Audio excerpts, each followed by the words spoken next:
All right, guys, welcome to another episode of Sales Manager Academy. I'm Omar. I'll be your host, your guide, your mentor for the day. Uh, but today is a little bit different setup. I know typically we talk about like specific points. Uh, Today I want to do more like just a generalized Q&A. So for those watching on YouTube or wherever the video is posted, uh, this is I'm doing this live, right? So you can see me live on TikTok. That's typically where I post these before they go on any other platform. So if you haven't followed me, same hash or the same tag, right? Sales Manager Academy. Find me there. So it's a little bit different depending on the platform, right? You could also find me on LinkedIn. That one, I have the company profile page as well as a personal page. My personal one's a lot more active than the company. It's just the way LinkedIn is. Go figure, right? Uh, but yeah, if you guys are popping in, any questions you guys have, feel free to ask, right? We'd love to share the any information, any insight I can offer. For those of you just tuning in, right? We're doing anything having related to leadership, specifically like retail leadership in boutique settings, like say wireless. I also help out with stuff like AV, appliances, or services, any of that nature, right? Uh, And the biggest thing I remember, uh, being in retail, being in these settings, the biggest thing for me was that the weekend always started on Thursday. It wasn't Friday, Saturday, Sunday. It was Thursday, Friday, Saturday. And then obviously we see a little bit of a tick on Sunday. We typically have less people working because Sunday here in the US is when we typically don't do a lot of shopping as much as we do other items or other things, right? We go to whether it's church for those who attend some kind of church or service, it's family time. If you do any kind of shopping, it's either early in the morning or later in the afternoon. And a lot of places close early too on Sunday, right? It's a day of rest. When I moved to Texas, one of the biggest things for me was seeing how many businesses were closed on Sundays. Uh, that was always like one of my biggest things, like how are companies in business if they're not open on Sundays? The biggest one for me was like a lot of car dealerships. I'm originally from California, so Sundays is a big day for sales because that's when a lot of people aren't working, and they're not spending a lot of time anywhere else, right? They got actual time to go look around, shop, test drive. So that was a big one for me that, a lot of these places like car dealerships were actually closed on Sunday of all days. Uh, but everybody's got a different prerogative, right? It's a different culture, it's a different um, state, city. So cool. It's what works best for you. Uh, but as far as like today, I mean, feel free, right? Ask questions if you guys have any, if you are running into like any uh, like hurdles when it comes to any kind of team dynamics, your teams, if it's your own performance, right? If you're sole contributor, hey, maybe we can give you some insight. Maybe we can help solve some issues. I know stuff I've been asking in the past is like going into the weekend specifically, how you can like create momentum that continues forward. And you can try to push on a single day. It's very tough, right? You got to build momentum over time. That's why it's momentum. But if you're starting now, there's no better time to start than yesterday. Second best time is right now. Okay. Uh, One of the biggest things I would do for all of my teams, right? Whether I was, and I would even do this if I was like an individual contributor, right? When I was just a regular employee, not management, not leadership, offer some kind of like benefit, right? Uh, because I know for some of the teams I've been with, there's team dynamics that go into some of the commission structures, some of the payouts. So you have an incentive, especially if you're like almost there at that cusp of being able to hit that goal. You got an incentive to want to get the rest of the team to perform. So I would do something like lunch. Uh, and I get it, right? We always talk shit, we make fun because who the fuck wants a pizza party? Nobody wants pizza, right? Don't get me wrong. I like pizza if I want to go get pizza. I don't want to eat pizza every single week because that's the only thing the company is going to provide, or that's the only thing my leader is going to provide. But food is actually a great driver. I've done things like fill the fridge. Okay. Think about that. This is something that you can do on a weekend. Like, hey guys, especially if you're trying to do like a certain promotion, because for us in leadership, I don't know if you guys know this, but sometimes the executive teams will have their own contests, and it's good to be open about it, right? To allow your team know, like, hey guys, right now there's a contest going on. If we hit this, uh, then and you don't have to necessarily tell them exactly what the prize is because typically it is going to be monetary. Sometimes it'll be a steak lunch or steak dinner or something like that, right? But oftentimes it'll be like an extra bonus, an extra incentive because the company has something riding on this. So they need to see that lift, they need to see that bump, and it's in their best interest to pay it out as well. So they'll do it across the board where you'll see like a bump in certain spiff payout or certain bonus payout for certain items that go out. So I would do stuff like fill the fridge. If there is a certain promotion for me specifically, I would tell the entire team like, hey guys, let's hit it. If we can do this as a team, right, and everybody's participating, I will do a fill the fridge for the entire team, right, for the entire district. And I would drop about like $200 whenever I did fill the fridges, right? $200 to $300 per store. Um, Oftentimes, right, and that's very rare that I would do the entire district. I would normally do like a specific store. So I would bring it up to the entire team. I wouldn't just tell the store managers because that's, I think, like a big disconnect is that sometimes your store leaders don't tell the team the information because they don't think the team needs to know. They think that, okay, I'll just tell them that we need to hit this and I'll surprise them. It's like, fuck it, just tell the team the reason why we're doing this. Uh, and fill the fridges have always been like a pretty fun thing uh, to have. Because this team can decide, all right, we're going to set so and so, right? One or two people to the store to buy the stuff for us. Because pretty much it's a blank check. Boom, go to the store, buy it.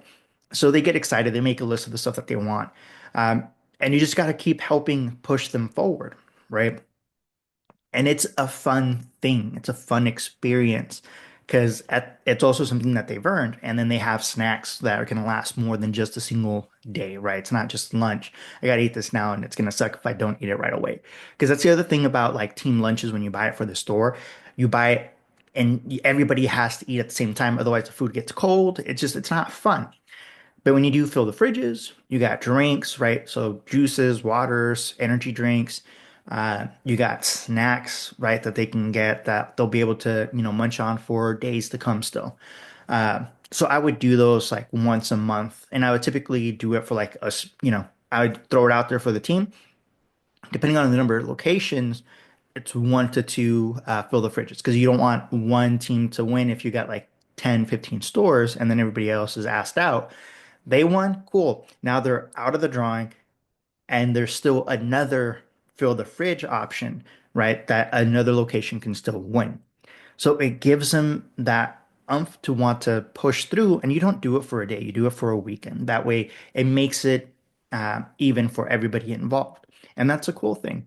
One of my smaller districts when I first started, everybody always thought that they would always win all these fill the fridges contests. And I would make it fair because obviously, if I just did pure numbers, they would always win.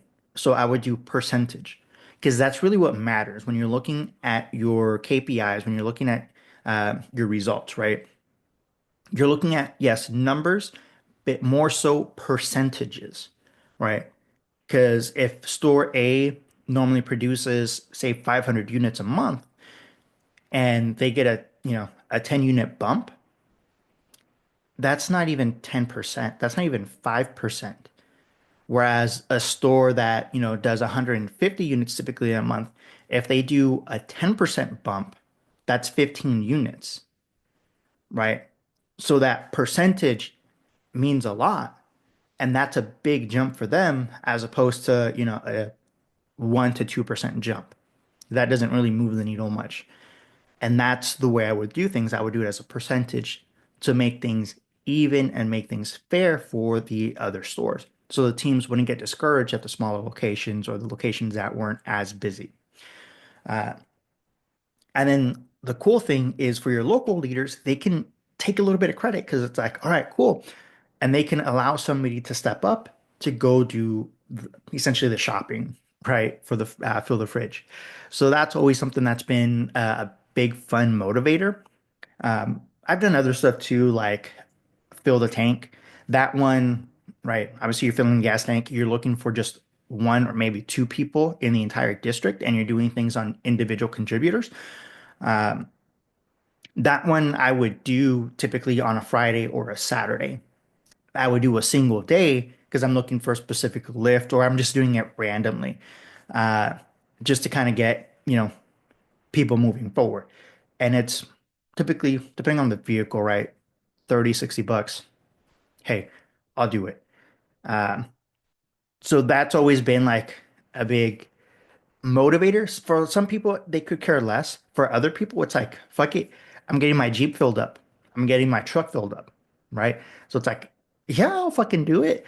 Um, it just, you got to play around with some of those rewards, right? Some of those incentives.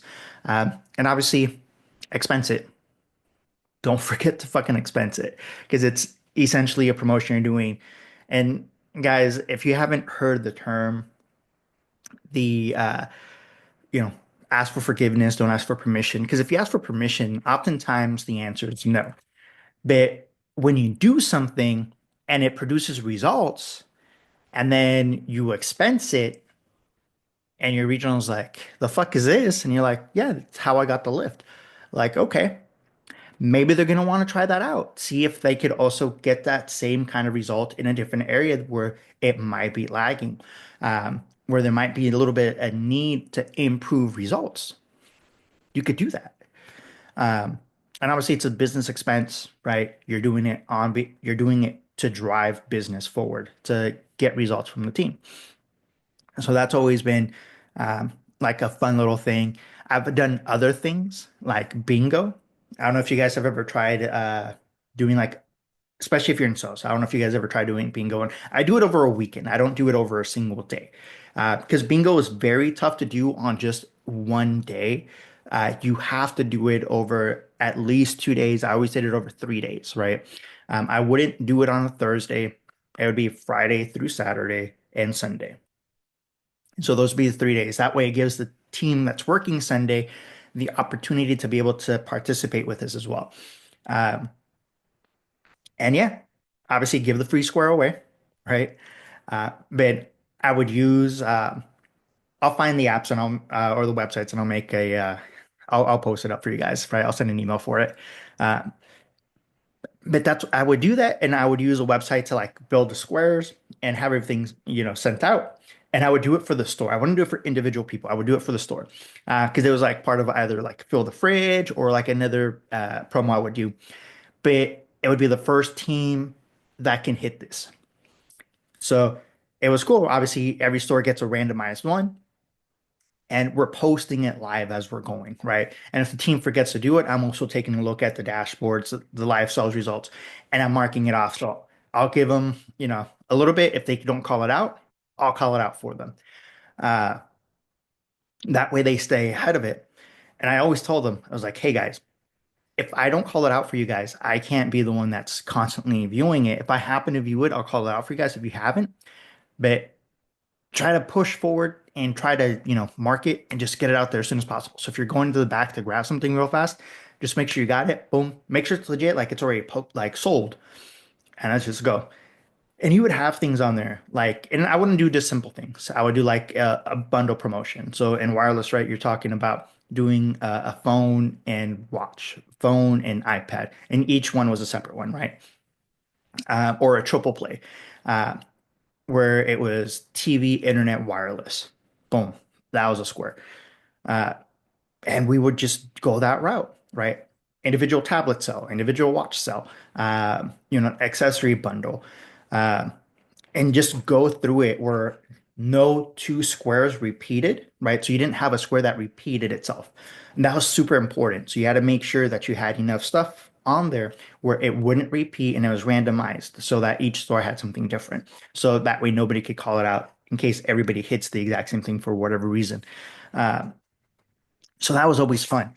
And the other thing too, if you guys haven't done this, I used to have a theme around my stores where I would do like I would do this around the bingo games. Uh, once, and this one we did more than once because the teams actually liked it, especially when Game of Thrones was super, super big, right? Everybody had a house that they belonged to. So they got to decide what house they belonged to as a team. Um, and then obviously that's what I would send out their bingo cards with. So it'd be, their house crest on the bingo card. Uh, and it was just a funny little thing that they can get, around because most of my team anyway, watched Game of Thrones. So it was something that we talked about like often. Uh, like I said, you guys have to have like some kind of, conversation going where it's not all just work, work, work. You have to have an understanding of some of the things that they like, some of the things that motivate them as well. Because you'd be surprised, like inside jokes, things that they can also relate to, helping them build a persona. Because oftentimes that's what you're doing as a leader. You're helping them build their persona of who they are at work. You have different, you are different people in different situations. So you're never going to act the same way in any two situations. So that's just the way it is, right? You guys act differently with your friends, you act differently at work, you act differently with your work friends outside of work, as you do, differently when you're with your work friends at work. Um, so it's a lot of different things that you guys are going to pick up and learn. But that's, I think, one of the easiest ways, making things fun and engaging. That helps to push sales forward because then people are having fun when they're meeting with clients, when they're meeting with customers, when they're closing sales. They're more relaxed. It's more natural for them.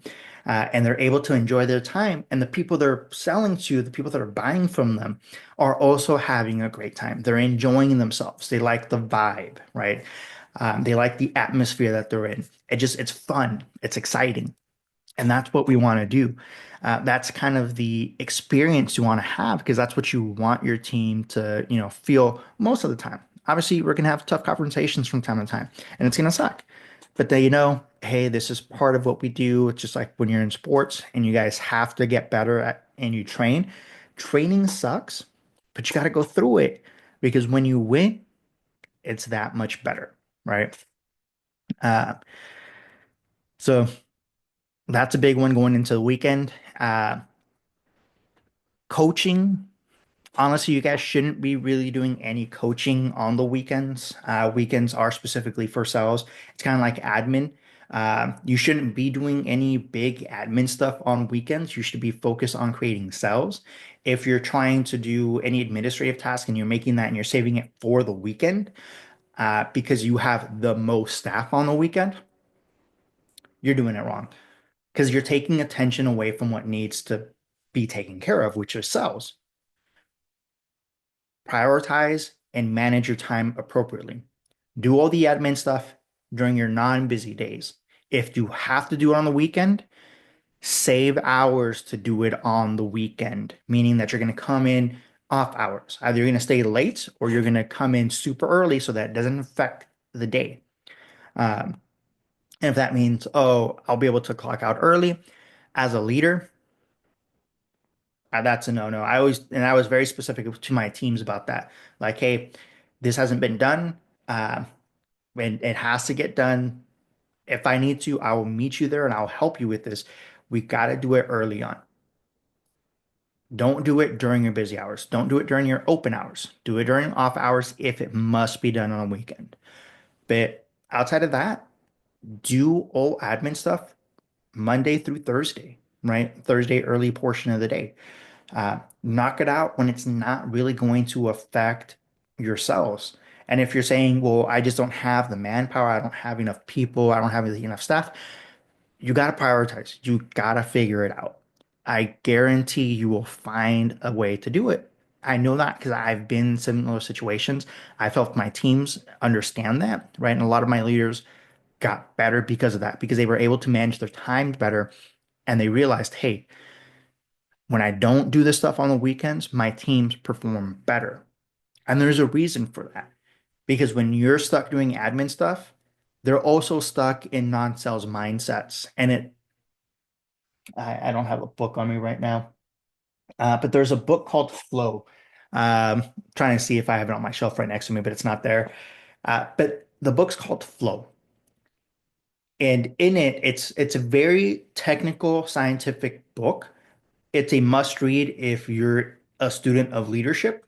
It is a definite must read. Uh, and he talks about how it takes at least 15 minutes for you to get back into a state of flow where things are going easy, essentially, right? When you're in the zone. And there's a reason for that because the moment you get pulled away to do something else, you're pulled away, your concentration's broken, and now you have to get back into that state before it'll begin again. For your salespeople, that's super huge because when they're in the mindset of selling, when they're going from one person to another person to another person to another person, they're in flow. They're in the zone. They're focused on what they're doing. They don't have to think about, what kind of sales process, what kind of sales framework. They're already thinking about it. They're working through it. When you take them outside of that to do stuff like admin or to help out with inventory, you're taking them away from that aspect of it. And then when a customer walks in, they're not ready to help. They're not ready to sell. They're not ready to interact. They have to get into it. So the conversations are a little bit awkward. They don't know how to focus on, what to do next. And that makes it tough. So that's one of the main reasons. When you save all the admin stuff that you need to do during off hours, during your non-peak days, uh, it saves your team from that. It saves you from that. So you're able to focus on what's more important. And that's why coaching should be saved for those days. Because then on the weekend, when it really, really matters, it's about implementing those conversations that you had earlier in the week. It makes things easier for them to be able to do, to retain, and to actually execute on, right? Because they've had a little bit of practice during the week and now comes game day, right? Thursday, Friday, Saturday, Sunday, game day time. That's what you're focusing on. That's what you're pushing forward with. And that's a big one. That's where a lot of people, especially leaders without focus, leaders without guidance, managers essentially end up having a lot of trouble with because they're not focused on selling. They're focused on, well, I'm just here to solve any problems that you guys have instead of I'm here to lead the ship, right? And I need you guys' support. I need your help. I can't do this alone. I can't man the entire ship and make sure we're on course. It's a group effort. So come game day, this is what I expect. I'm here to help quarterback anything that you guys might need. You guys are going to be the star, though. Okay. I'm not going to be making any of the, I'm not going to be scoring anything that's not my thing. I'm here to help you close what you need to close, and we'll jump into the next one. We'll get into it. Um, when I used to do my store visits at DM, if you guys are a district manager, you should never be at your stores super late, especially Thursday, Friday, Saturday. Um, because you take away, and this is something I learned very, early on in my career as a DM, you take away from your team's performance when you're there during the strong hours. Because they're more focused on why you're still here, what's going on instead. And it doesn't have to be that you're there for any other reason other than you're just in the area and you wanted to help out. I get it. Um, but that's where you also have to move away from being an individual contributor. And that's a big one, right? Uh, to allowing your team to, pretty much supersede what you've done, to allow them to be better at what they've done, what they continue to do. Because you are only a single person. Your team,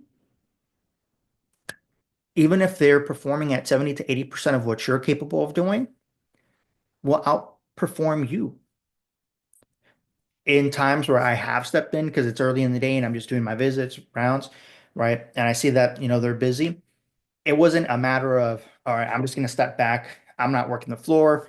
I'm just, here observing, blah, blah, blah. No, because then that's also annoying to the customers. It's a bad customer experience. Help them out, help answer questions. you know, kind of get the flow going. And then when somebody frees up, hey Joe, meet Sammy. He's looking to get this, this, and this. We were just talking about it. He was interested in this. He had a couple of questions on this. All right, Sammy, Joe will go ahead and get you taken care of. Boom. Right. Joe's one of my most capable employees, blah, blah, blah, blah, blah. You're doing a warm transfer. You're not closing the cell. Don't get that confused. Don't close the cell to hand off to somebody at the register. Let them close it, right? Because then they're being passed to another person, they're being assisted, and that allows you to be able to help somebody else if you need to until they get freed up enough to be able to get caught up. And then you can move to the back to not be a distraction anymore as you make your way out. Okay. Uh, that's a big one. Because once again, you don't want to be a distraction to your team. You're not there to fix things on the weekend. Um, like I said, coachings shouldn't be done on the weekends. They need to be done during non-prime hours. Well, this person only works on the weekends and yada, yada, yada. They don't only work on the weekends. Prioritize your time. Time management. Time management is huge, guys, because then it gives you a better idea of what needs to get done. What's the most important task that you need to get done today, right? If it's having coaching conversations, it's having coaching conversations. This is why you train the trainer. This is why you want to get your teams, your leaders at your local stores caught up to speed with training, being an actual leader, because then they can handle those coaching conversations without you. So now, where you are one person, you have, you know, 4, 7, 12 different people that are able to do those coaching conversations without you needing to be present. That's huge. That makes a difference. Uh, like I said, it's one of those where it can take away if you're there during the wrong hours. It's if you're focusing on the wrong things, uh, and if you're not trying to like push the team forward in a fun, build way. Okay, games are fun. Contests are fun, especially if you're from a sales background, wireless retail, AV, right? Sales, appliance sales. It's all sales. You're having conversations. Make things fun for people, right? Don't make things like whatever. I've done other stuff too, like where if we've done like a really great thing as a team, or if I just want to show my team's appreciation, I've done cookouts for my teams, right? We'll do like a pool party Sunday. I'll have the closed store, the stores close early, right? Like a couple hours. That way everybody can be there at a decent time. We do a cookout. I buy, all the meat, food. I've had vegetarians in the past on my team, right? So make sure everybody's got something. It, I'm Mexican, so no hot dogs, hamburgers for us. Uh, I think that's one of the reasons why my teams always loved the cookouts that I did. The barbecues, like carne asadas, because it wasn't hot dogs and hamburgers, right? It was actual, carne asada, it was actual, beef, actual meat, um, tacos, have some rice, have some beans, right? Some guac, pico de gallo. Uh, as the guys like, and the fun thing too is I would have some people like, I want to cook something too. I was like, yeah, bring it, bring it. You would jump on the grill. And as we're cooking, sometimes some of the other guys and gals would jump in and be like, yo, I want to be the grill master. Cool. I got the food, we got the drinks, have some fun, uh, and just have a blast to chat, right? See how everybody's doing. Uh, and I wouldn't just keep it to the team, right? I would tell them, right? If you guys want to bring your family, boom, bring them over. Uh, just something to be fun, something for them to, enjoy their time, uh, and get to know each other a little bit outside of work, right? Because if they're at work every single day, you see your team more than you see other people, right? So when they also see that they're more than just an island, they're not just a single location, there's multiple, right? And they can relate to others, it makes those intra-store conversations easier. They don't always have to jump to you like, hey, can you do this? They can just call up, one of the other managers at the locations. Hey, do you have this in? You think you can get it? Blah, blah, blah. It makes things easier overall. So that's one of the things I've always enjoyed. And the team's always enjoyed it. They've always had a blast. If you have a really spread out area, I get it. Doesn't mean you can't do it. Just means that you manage the time appropriately, and you'll have them in different areas, right? I'm not going to make my teams drive 2 hours for a barbecue. I'll bring the barbecue to them. Or if they want to do something different, hey, we'll do that. And when, we'll schedule that out. I'll be out there. I'll spend a few days and, we'll go to restaurants or whatever the team wants to do. So it's about having that fun. It's about doing um, something that helps lift up your team, right? It's not just, oh, work, work, work, work. Your teams have lives outside of work. You have a life outside of work. Helping them understand that, hey, we can kind of converge the two a little bit and have some fun, right? It's not all rah, rah, rah. We're having a blast, right? We're making memories, uh, right? That's where you end up moving forward. And that's where your team also has a different kind of buy-in, where it's not just, yes, this person mentors me, this person has guided me and leaded me to, they've also involved us, right? They've also gotten us involved. We're better.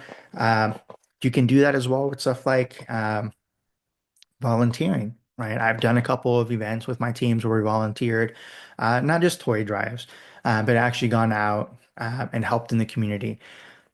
You can do events like that too, because it shows your teams that there's more uh, to what you do besides being the person that barks orders. Because you don't want to be known as a person that just barks orders and never stands with their team. Not stands behind their team, stands with their team, right? Because you can support them from the back, but when things, hit the fan, you also got to be the one that takes the brunt of it. Protect your team from it. Don't throw them under the bus. Okay. Uh, so with that, guys, I want to say thanks again for dropping in. Love having this conversation. If you have any questions, feel free, hit the like, subscribe button. That way you guys, continue to see these. Shoot me a DM, send me a message, leave a comment, let me know, and I'll catch you on the next one.